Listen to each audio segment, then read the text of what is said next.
What's up, football heads? Welcome back to that show. As always, I am your host, Kyle McQueen. Back today, Thursday, Halloween, as of recording. This will probably drop November 1st on a Friday. Probably going to be a shorter episode. I just want to drop in a little bonus episode, some stuff that I wanted to talk about that was not covered on the Tuesday show. New Jersey, New York, the metropolitan capital of the world. Both their teams absolutely fucking suck right now. But, again, metropolitan capital of the world, and New Jersey is God's country. So I feel like we got to give a little bit of, if not love, at least a little chatter to the Jets and the Giants. I'm going to start with the Jets. Absolute mess right now. We all know it. They fired their coach, Bob Saleh, after the London trip where they lost to my Minnesota Vikings. And then they trade for Devontae Adams and then promptly lose two more games. So things not going well. The Jets play tonight. This is going to drop after that. So that could render this all moot. Maybe I'll be able to pump this out, get this out before halftime, possibly, and not look like a buffoon when the Jets blow out the Texans tonight, which I picked the Texans on the pick show. Available now. Go watch that. Caesar was on the Jets. I was going to be on the Jets, and I was like, no. The pass rush.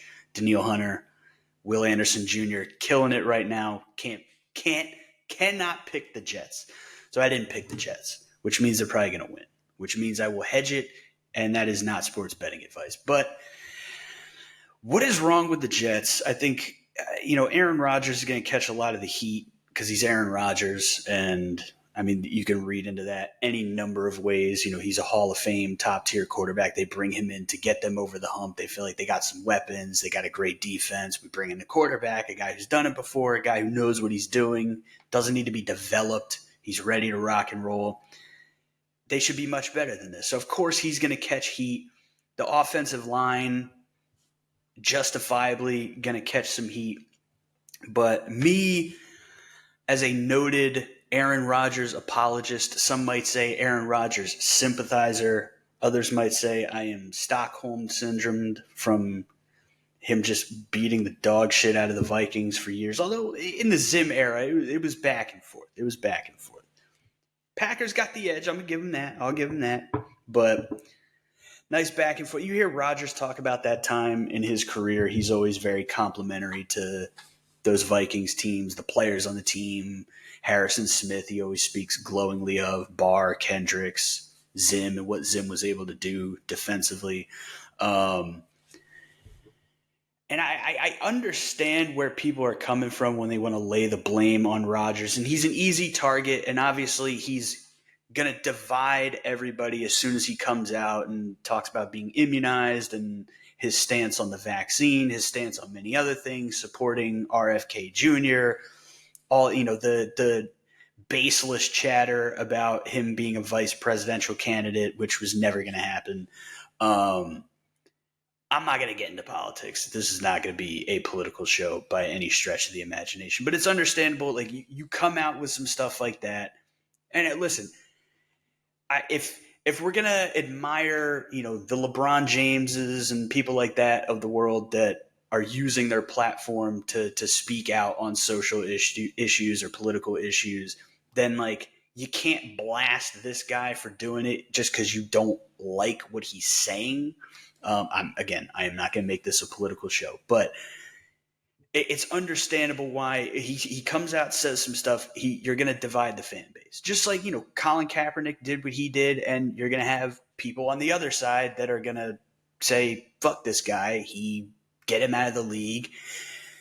So if you use your platform as a platform, you're going to divide people. It just is the way it is. And with the vaccine and all that, it's naturally perfectly understandable that people have strong opinions for or against Rodgers, built or based around that situation. But from a pure football standpoint, he is maybe the best thrower of the football of all time.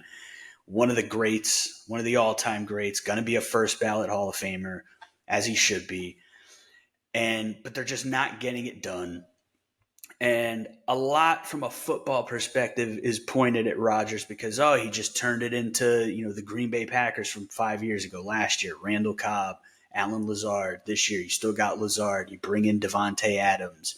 All the talk of, they got to bring in David Bakhtiari because they had left tackle issues. They had offensive line issues. And, even beyond that, they hire Nathaniel Hackett before he gets there as like a piece to lure him in because everyone knows how he feels about Nathaniel Hackett, despite how everybody else feels about Nathaniel Hackett. But I don't see this as something where if you're going to put blame on Rodgers, I think the lion's share of the blame for this has to fall on Woody Johnson. And I feel like most Jets fans out there would agree, if not with that sentiment, they would agree that Woody Johnson is a problem. And there's different classes of bad ownership. Like when I became a diehard Vikings fan, they were owned by Red McCombs, who actively did not give a shit about the team, would threaten to move them to San Antonio or Los Angeles or wherever else just to get what he wanted from the city, did not want to put money, did not want to invest in, versus now with the Wilf family, they need they got top of the line facilities, top of the line stadium, top notch everything. You look at the free agent report cards that have come out the last 2 years. They were first in that first year, second this past year, high grades across the board. But I don't think Woody Johnson is in the Red McCombs class. Like Woody Johnson is willing to put money into the team, into the organization. He's willing to do things to win, but he's maybe a little too hands-on. Jets fans, you can speak better on that than I can. But in this particular case, when it comes to Aaron Rodgers and this perception of how much power and how much control he has, I do think it's more about the perception, that it's more of an intangible power. It's not like they didn't bring him in and give him an office like they gave Russell Wilson in Denver. And even then, like it's not like Russ had all this power. He had an office. But it's not like they gave Rodgers an office and like gave him some executive position and gave him this role and that he has all this say and that he's signing off on all these decisions and stuff like that. Like I do believe Rodgers when he says like, there was never a list. It was more just like, hey, I like these guys for X, Y, Z. Like if you feel like they're going to help the team, bring them in. Like obviously I'm going to sign off on them. They're my guys, but it's not necessarily he's being asked to sign off on moves. It's not necessarily that they're like, what do you want? Tell us who you want. We'll go get him. Whatever you want, just let us know. I don't even necessarily think that was the case, but there was so much ballyhoo behind getting Rodgers that there became this perception that he has this power. And whether or not he has any real power, whether or not he in his heart feels like he has any power, if there's a perception of power, then there's some degree of power. There's some semblance of, this guy has a say over what's happening. So even if it's not him going in and saying, I want this guy, or him going in and say, I want Bob Saleh fired. Like if there was any he's spoken and said that him and Saleh had a great relationship and that he did not want to see him get fired. But even if there was just like a little discussion somewhere where Woody Johnson calls him and he's like, he vents some level of frustration. Woody Johnson in his mind, I think, has awarded Aaron Rodgers some degree of power unofficially, intangibly. Again, it's about the perception, but you bring him in, he's the piece. He's the piece that's going to get you over the hump. He's going to get you back to the playoffs. He's going to make you a Super Bowl contender. So if you're Woody Johnson, you want to do whatever you can do, not to make him happy, but to provide him with what you think he thinks he needs to get your team over the hump. And it's very murky. It's very nebulous. Again, like there's no like official power granted to this man, but there's enough. If there's perception there from the top, from Woody Johnson, if everyone in the organization, in the front office, the players on the team, the fan base, the national media, the local media, if me, anybody else is out there perceiving that Woody Johnson is doing things for Aaron Rodgers specifically because he thinks that's going to help the team, then he has some degree of power. Whether he wields it at all or not, it doesn't really matter because it's coming from the top down. So if the people above him have that perception, then it can be a problem. And, players, we see this, to bring up LeBron James again, we see this in other sports where the NBA, there's much fewer players and the stars are bigger stars because of, or at least in part because of that. And they don't wear helmets, so you see their face. And, LeBron shadow GMing all the teams he's played for, shadow GMing the Lakers, and you see that disaster strikes. And again, with LeBron, is LeBron sitting in meetings and saying, I want this player, I want you to trade this player? Maybe. But it also might just be the fact that he's fucking LeBron James. He's one of the biggest star athletes of all time. He's in the conversation, whether I agree with it or not, of being the greatest basketball player of all time. Even if in his mind, I have no power, I'm just a player, all I can do is make suggestions as a guy who's been in the league, in his Lakers tenure, 19, 20, 21, 22, 23 years now, that maybe my opinion means a little something because I've been around the game and I've won championships. But it doesn't really matter what he thinks. It matters what the front office thinks. It matters what ownership thinks. So if they are operating under the assumption that LeBron James has some perceived power, then they're going to operate as if LeBron James has some power.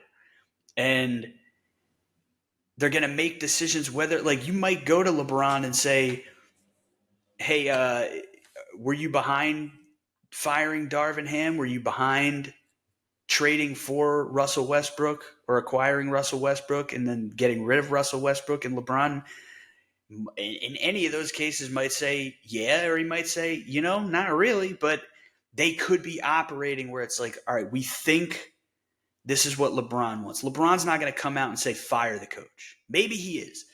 Just with Aaron Rodgers, is Aaron Rodgers going to openly go to Woody Johnson and say, you got to get rid of this guy? Probably not.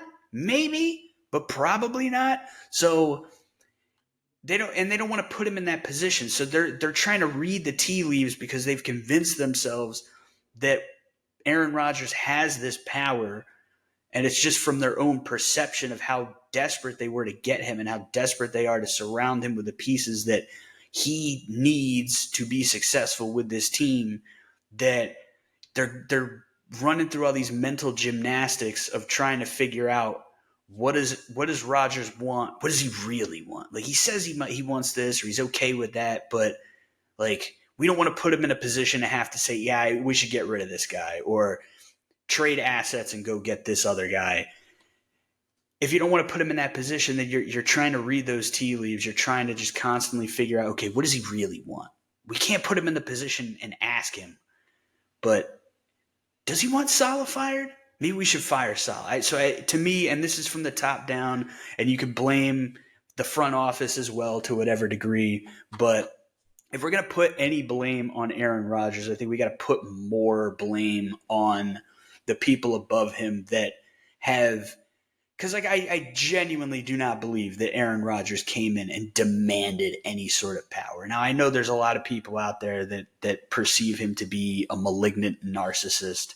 And you don't have to like his personalities. You don't have to agree with his politics or like the different things that he does. He talked about the cayenne pepper in the water, or if you watch the Pat McAfee show, it's been a couple years, but the Aaron Rodgers book club. For me personally, the Aaron Rodgers book club was transformative. There's a number of books that he recommended that I read that have been incredibly positive in its influence on my life. So that's part of the reason that I am here washing Aaron Rodgers' balls a little bit. But I whether you think he's the all-time great or whether you think he's a malignant narcissist and an idiot, I genuinely don't believe that any player is going anywhere in the NFL and demanding and saying, I need this power. I need say. I need final say over the roster. I need say over who the coach is. Like,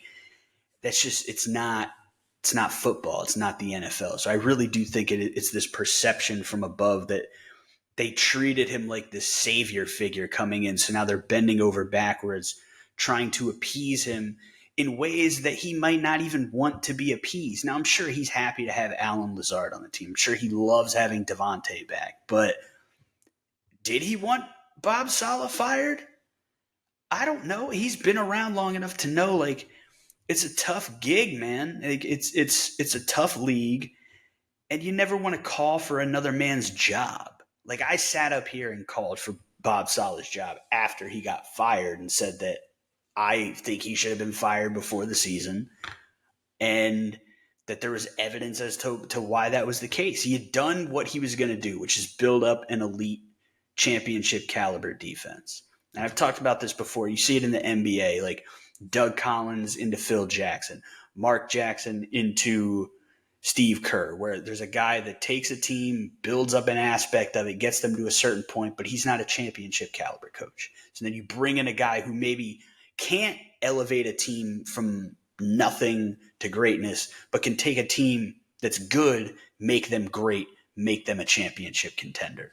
So that was my stance on Saleh. But I do think that there's this perception that Aaron Rodgers has this power from the people above him in the organization because they were so desperate to get him, because they saw him as the savior figure. And now they're playing these mental gymnastics, trying to figure out, what does he really want? We can't ask him some of these things. We can't put him in that awkward position. But deep down, what does he really want? We got to just do stuff that we think Aaron Rodgers wants. And maybe he did go to the front office and say, like, hey, maybe Devontae Adams seems like he wants to get out of Vegas. Like, let's maybe kick the tires on that and see what happens. And even a suggestion like that they might take, because they have this perceived power that they've granted him.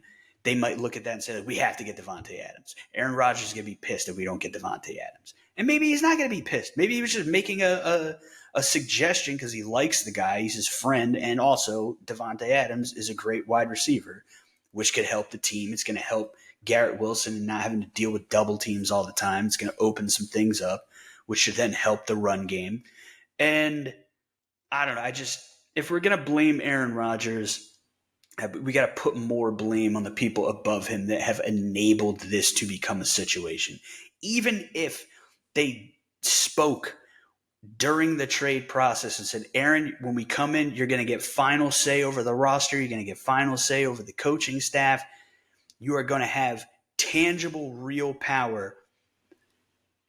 Are we blaming Aaron Rodgers for saying, okay, like, you see how stuff went with the Packers at the end, where it was contentious between him and Gutekunst and him and the organization, and he felt like they weren't doing right by players on the team. And the truth is probably in the middle. The organization wants to get off of people too soon.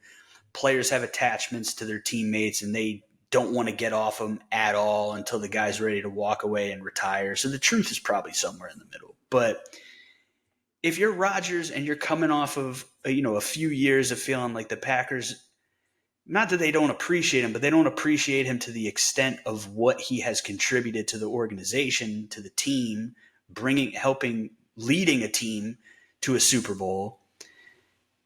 And this other team is saying, hey, we're going to give you power. We're going to give you final say. Like, you're not taking that? Anyone watching this right now not going to take that deal? If you have a job right now, whatever your job is, you might be a garbage man, you might be a CEO of a Fortune 500 company. If another company comes in and says, hey, we're going to pay you the same amount of money to do the same thing, but we're going to give you more power and more say so, you going to tell me you're not going to take that? I think most people would. And so you can blame him for maybe having suggestions that haven't helped the team. You can blame him for not playing well enough. I don't know if he's switching out of plays. Maybe there's run plays and he sees something and he wants to switch to a pass play at the line of scrimmage and maybe make some rough decisions. He's been throwing more interceptions this year than he ever has before. You want to blame him for some of that stuff? Sure, but you can't blame him for taking the power. If you're going to blame someone for the power dynamic, you have to blame the people that gave him the power. He did not come in and seize power. He was given power, tangible or intangible, by Woody Johnson and to a lesser extent the front office. And so any issues stemming from the power dynamics related to Aaron Rodgers with the Jets, I think first and foremost, you have to blame Woody Johnson. And that just is what it is. I don't think there's much debate there. There's debate in the details and the nuance, and he gets this percentage of blame and this person gets that percentage of blame. But I really don't think there's any debate that the overall fuckery that the Jets are dealing with right now, that the top person to blame is Woody Johnson. Now, I said I wanted to talk about New York. I wanted to talk about New Jersey. And obviously we just shit on the Jets for 15, 20 minutes. So I want to speak about the Giants now, and I alluded to this on the pick show with Caesar. And this is going to be a positive. So shouts out to the Giants fans out there, because the Giants fans know y'all got a real one. And I know because I've seen him destroy my Vikings multiple times in the last few years. I had this realization. And again, I said this on the pick show, but I'll repeat it here. I think the best player in football right now is Dexter Lawrence. Patrick Mahomes, in the overall grand scheme of things, is the best player in the NFL, but he's clearly not playing his best ball. He's got more interceptions than touchdowns. There's other quarterbacks playing excellent. Josh Allen playing excellent. Lamar Jackson playing excellent. Jamar Chase is doing some incredible things as a receiver. He leads the league in receiving yards. It feels like he gets a touchdown every single game. So there's a lot of guys playing some fantastic ball right now. And I think there's absolutely a case to be made that Josh Allen's the best player in football right now. I said it again on the pick show. Tune in, watch, listen, like, subscribe, do all that. But I think Josh Allen's the MVP right now. But if you're asking me who is the best player in football right now, I think it's Dexter Lawrence. And it's what he's doing is legitimately insane. He leads the league in sacks. He's got 9 sacks in 8 games. And which 9 sacks in 8 games for anybody is ridiculous numbers. It's you're on pace for an incredible season at that point. But to be doing that as a nose tackle, as a nose guard, a guy who is you're not set up to get the sacks. Like, his job is to wreak havoc in the middle, draw double teams. So you got Kayvon Thibodeau and Brian Burns. They go and get Brian Burns for this exact reason. You got 2 dynamic edge rushers that are going to see more man-to-man single blocking schemes against them because you have Dexter Lawrence drawing all these double teams. So Dexter Lawrence, his role, wreak havoc in the middle so that the guys on the edge can get home and get the sacks. And not that they're having bad seasons by any stretch of the imagination. I believe the Giants are still leading the league in sacks overall, which obviously is helped by having the sack leader in Dexter Lawrence. But to have 9 sacks, to be roughly at the midpoint of the season, to lead the league in sacks with 9 sacks, more than a sack a game, as not just a defensive tackle, but a nose tackle, a nose guard, to do that. And then Dexter Lawrence has been double teamed on 63.3% of his pass rushes this season, which is the highest rate faced by any player in the league since at least 2018, with a minimum of 100 pass rushes. So you're talking about, and this is shouts out to Next Gen Stats. I don't know if that's when they started, so that's why they say at least 2018. But you look back, like, that's a good stretch of time there. That's more than a half decade. And nobody, not even Aaron Donald. Like, you're talking about prime Aaron Donald, in this time frame. Not even Aaron Donald faced as many double teams as Dexter Lawrence is facing right now this season, and he leads the league in sacks. Tackle. It's insane. It's insane what he's doing. I understand there's probably not great reason for non-Giants fans to be watching a lot of Giants games this year other than the random primetime game that the league seems to be hell-bent on squeezing into the schedule like once a quarter, which is fine. It is what it is. But if there's a Giants game on and your team's not playing, and maybe there's not another like dynamic matchup out there, it's not, like this week we got the Packers and the Lions. Like there's not a game like that. It's just maybe it's the afternoon window. Your team's already played. The Giants are playing. There's kind of just a smattering of solid games on. Just tune into the Giants for a little bit. Just 10 minutes. Watch him play defense and watch Dexter Lawrence and tell me that this dude does not belong in the conversation for best football player on planet Earth right now. And as far as I know, they are not playing football on any other planets. So that would make Dexter Lawrence, in my opinion, the best football player in the known universe right now. And I'm not going to pound the table for it, but I will pound the table that he deserves to be in that discussion. He is absolutely the defensive player of the year right now. It's not even a question. He is doing Aaron Donald things, except as a bigger body where he's playing more of a traditional nose tackle role, which makes it honestly a little bit more impressive, which is not to denigrate the great Aaron Donald, who took on a bunch of double teams and decimated the league for 10 years.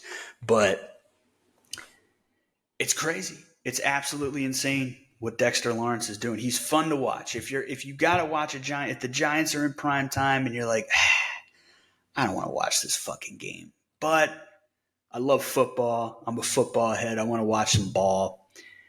Just watch Dexter Lawrence. You got Malik Neighbors on the offensive side, a dynamic player. Obviously, wish I had a better quarterback to be able to get him the ball. But Dexter Lawrence, he's a bad boy, man. Trust me. Throw on some Giants tape, throw on a Giants game, tune in for 10 minutes and just watch Dexter Lawrence, and I promise you will watch this man just throwing bodies around. It's incredible to watch. So shouts out Dexter Lawrence. Shouts out to the Giants fans. You guys got to deal with a lot of shit, but at the very least, you got a damn real one in the middle, and I hope your boy gets Defensive Player of the Year because he absolutely deserves it right now. I want to stick around the NFC East here, and I want to talk about the Dallas Cowboys. I feel like we have ignored them on this show, and rightfully so, because they're having a dumpster fire season right now. I've been a Jerry Jones apologist. I firmly believe he's underrated as a general manager. You look at the draft classes that he's produced over the last 5, 6, 7 years, and they're fantastic. Like his hit rate in the draft is higher than most teams. He gets deals done. He drags his feet on the deals, and he probably suffers as a result of it, where you can get guys cheap. Like if they had re-signed Dak a year before, they would have got him cheaper. CD, same thing. So that is what it is. But he gets guys under contract. So I've been a Jerry Jones defender. And I was talking to Adam Dobrovolsky, football savant and a diehard and much accursed Cowboys fan. And for years now, he's been telling me Jerry Jones cares more about the brand than he cares about winning. And I would argue with him. And the other day he said to me, he says, listen, just because I say he cares more about the brand than he cares about winning does not mean he doesn't care about winning. He cares about winning. He wants to win. He wants to win championships. But it's more important to him that the Cowboys are in the news, that the Cowboys are the center of attention, that the narrative is always circling the Dallas Cowboys. And then when I saw Trevon Diggs and the issue with the reporter where he cited a tweet that the reporter had made in the first half, right after the game, they have this conversation. And Alex Boone and Jeremiah Searles on the O-line committee talked about this. What that says to them as former players is this guy was on his phone on Twitter at halftime in the locker room looking to see what people were saying about him. And this is not a Cowboys specific problem, but I think when you have, and again, this goes back to Woody Johnson and decisions made, culture created from the top down. When you have Jerry Jones as an owner more focused on the attention of the brand than the things you need to do to win football games, this is the kind of stuff that can happen. When they're dialed in and things are going well and they're winning 12 games, they're moving. But when things are going sideways and you don't want your focus to be on football because the football is awry right now, you're going to be focused on your individual stuff. You got the Micah Parsons podcast, Diggs on Twitter at halftime. It's easier for the players to shift their focus to their own personal brands, to their own personal narratives, to the things that are going on with them as an individual in the National Football League as star players than to be fully focused on the task at hand and the goal of bringing a championship to Dallas. So when you see these guys doing these things, again, it's the same thing with Aaron Rodgers. You can put whatever blame you want to put on them for not being focused on the task at hand, but you got to go to the top. Jerry Jones has created the culture of the Dallas Cowboys that would lend to players being more focused on their personal brand and the narrative surrounding them as a player and as a person than being focused on doing all the little things to win football games. So I don't want to say I've 180'd on Jerry Jones, but it's certainly something that talking to Adam, I had an epiphany of like, yeah, you're kind of right. And that might be the reason that the Cowboys have the problems that they have, is that Jerry Jones, not that he doesn't want to win, but it's all about the brand. It's all about the star on the helmet. It's all about the Dallas Cowboys, the perception of the Cowboys, making sure they are always the focus in the national media when it comes to the NFL, that you're going to breed a culture and an ethos around the team that will enable these players to do the same thing on a micro level with themselves and their own individual brands. So I don't know. I'm kind of at the point where I do feel like the Cowboys might be doomed under Jerry Jones. They might never be able to put it together because culture is so important, and it's a cliche, but it is. Like you have to have a good culture around your football team to be able to overcome the adversity that you're gonna face through a season, through the playoffs, in the Super Bowl. And I just think Jerry may have lost the plot a little bit. And the last thing I want to touch on in this bonus episode, I got to talk about my Vikings a little bit. Christian Darrisaw out with the torn ACL. They trade a conditional 2026 mid-round pick for Cam Robinson to the Jaguars. And, I was kind of 50-50 on, like, all right, you're going to need to add a piece anyway, because even if the backup, David Quessenberry, is stepping in, like, then what happens if he gets hurt? Like, you need a piece. But bringing in a guy to be the starter that another team is willing to trade, and it's not like they're trading him because it's the last year of his deal and they can't get it done and they're rebuilding. So it's like, all right, fuck it, just ship him off. Now, it is the last year of his deal, but it's not like he's a franchise player. So I don't know how much of an upgrade. I believe Quessenberry is better in run blocking, Cam Robinson better in pass protection, which makes sense for them because, the long developing routes that they like, Darnold, the time to throw, one of the highest in the league. He's sitting back there because he's, they got all these deep targets. Like that's what the offense has become is a very deep focused situation, which I think is a bit of a problem, or it's going to be a bit of a problem the extended time to throw, and there's just a lack of a quick game. Like we get some screen passes here and there to Aaron Jones, but there's very little like quick slant routes, quick outs, drag routes, things like that to just get the ball out of Darnold's hand and get into a rhythm. And I think that's what's kind of derailed them in these past couple games is if they're not hitting the deep shots early, and they have been, but then if you get out of that rhythm, by halftime or after halftime, we need more of a quick game to be able to get back in that rhythm and keep the sticks moving forward. Because the more you're every passing play trying to go down the field, you're opening yourself up to take sacks, which is going to put you behind the sticks. You're opening yourself up. The offensive linemen have to block longer, so there's more of a chance that they're going to get called for a holding penalty, trying to maintain the block for 3-4 seconds.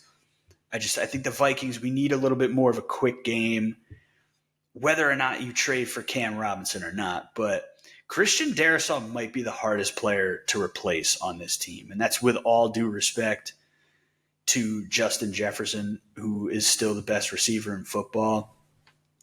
I think Darnold, because like most teams, if you lose your starting quarterback, you're kind of fucked. So that the quarterback is kind of its own deal when it comes to that. But of any other player on this team, Christian Darrisaw is probably the hardest player to replace. If you watch, Brian Baldinger does a lot of great breakdowns on his Instagram, and he loves breaking down Christian Darrisaw. Because Christian Darrisaw is fun to watch. If you're a diehard football fan, if you're a football head, I really encourage you to get into watching offensive line tape. I would highly recommend the O-line committee on YouTube. They do a great job of it as former offensive linemen. But when you identify like a left tackle or a guard that you really like watching, like I've talked about how much I enjoy watching Deion Dawkins with the Bills. They're fun to watch. It's fun. Like the chess that goes on in the trenches is insane. Like people have this perception that it's just, the 5 big boys lining up against 4 big boys and just car crash on every single play. And it is a car crash on every single play, but the level of chess, the level of scheming going on in the trenches is a lot more in-depth and detailed than I think the casual football fan thinks. Which, again, is a reason I would recommend checking out the O-line committee just to learn more about the game. Like, I've learned way more about offensive line play and trench play in the last couple of years because of their podcast than I would have ever known, even as a diehard football fan. But you watch Darrisaw play, man. Like, this, he had a block. It might have been against Detroit. It might have been against the Jets, where he blocks his man into sort of the scrum in the middle of the line, but the defensive line is running a stunt, so you got a guy looping back around to come outside of Darrisaw. Darrisaw then turns. He's blocking his guy into the middle. There's a guy looping around here. Instead of trying to get off him and shift back the other way to pick him up, he spins, has his back completely to this guy running the stunt, looping around, and just keeps his momentum going, spinning this way, loops around and catches him as the guy's looping around, and just picture perfect block and takes him out of the play. Every week he's erasing people. If you get him out, in the run game or in a screen game where you got him out in space, oh my God. He gets his hands on a DB. That DB is getting launched into outer space. It is phenomenal to watch. He's one of my absolute favorite players to watch. And I hate that he's down with the torn ACL. And it's going to be tough.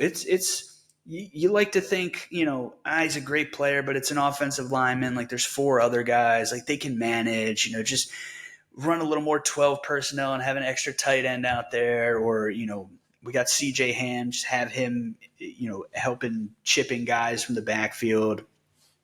It's not like you're losing your top playmaker, but It kind of is. Like, offensive linemen, they might not be skill position players. The ball might not be in their hands, but they're impact players, man. You can't deny it. So it's tough. It's tough. Tough loss for them, but we're getting Hawkinson back, which I got to the point I almost forgot that we didn't have him and we weren't operating with him. So that's going to be a huge boost right there. And that hopefully is going to help open up more intermediate stuff, because Justin Jefferson, the first 4 years of his career, has been absolutely ridiculous in the intermediate. Sam Darnold, not great intermediate, but he's been excellent deep. So I feel like they're leaning into his strength by having a lot of these deeper, longer developing routes. But you get Hawk back. The interplay between Hawk in the middle and Jefferson in the middle is incredibly dynamic. So I'm hoping that that's going to open up a lot more in the middle with just like very simple, easy reads. It's not, trying to force a ball in there to Jefferson in the middle of the field, but that someone's going to be wide ass open because they can't manage everything in the middle. So I'm hopeful that the return of Hawk is going to open up the offense a little bit more and get a little bit more of that intermediate game going. But I still think we got to get some more things going in the quick game. But yeah, that's it. Like I said, special bonus episode, going to be a little shorter today, but just some points I didn't get to on Tuesday that I felt like were worth talking. So as always, I appreciate you guys tuning in. I appreciate you watching, appreciate you listening. If you're on YouTube, please subscribe, like, please comment. Like, the point of this is to engage with the fan bases. So if you're a Jets fan, if you're a Giants fan, if you're a Cowboys fan, if you're a Vikings fan, just with the topics that we talked about today, let me know your thoughts on that. What am I, specifically for the Jets, Giants, and Cowboys, what am I missing from the outside looking in? Are my perceptions correct? Am I sniffing around the right things, or am I missing something blatant? Or even still, even if I'm on the right track, I feel like you guys are going to have a little more nuance to that. So would love to hear from you guys. If you're listening on Spotify or Apple Podcast, spread the word to fellow football heads out there. Follow us on Instagram at Football Heads Show. That's Football Heads Show. There's 2 S's in there. And leave some comments. I want to hear from the various fan bases. What am I an absolute moron that I'm not seeing that we can learn more from?